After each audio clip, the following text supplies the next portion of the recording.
Hello friends. Today we will discuss guns versus butter concept in economics.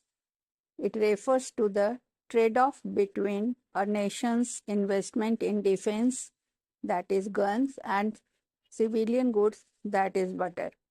It represents the idea of opportunity cost. Which resources are limited? Producing more of one good means producing less of the other. So guns, military spending, weapons for defense, butter, consumer goods, food and healthcare, education, etc. A country cannot maximize both simultaneously due to scarce resources, labor, capital, and raw materials. So we can understand with an example. Suppose a country has a fixed budget of $100 billion. If it spends $70 billion on the military, that is guns, and only $30 billion remains for food, education, and welfare, that is butter.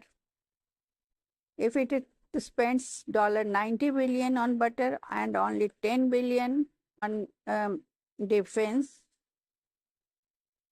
then trade-off. More security might mean less social welfare, and more social spending might mean weaker defense. Real-world example is during World War II, the US allocated huge resources to weapons production, that is guns, reducing civilian goods like cars, appliances, and butter.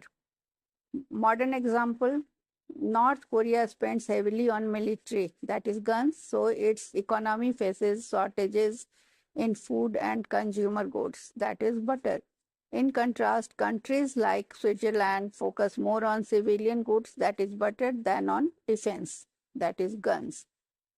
So it can be shown through PPF graph, production possibility frontier graph, where x-axis shows civilian goods and y-axis guns, that is military goods. Points on the curve show the efficient allocation of spending on butter and guns. Moving along the curve, choosing more guns means fewer butter units and vice versa. So it is shown in the diagram of PPF.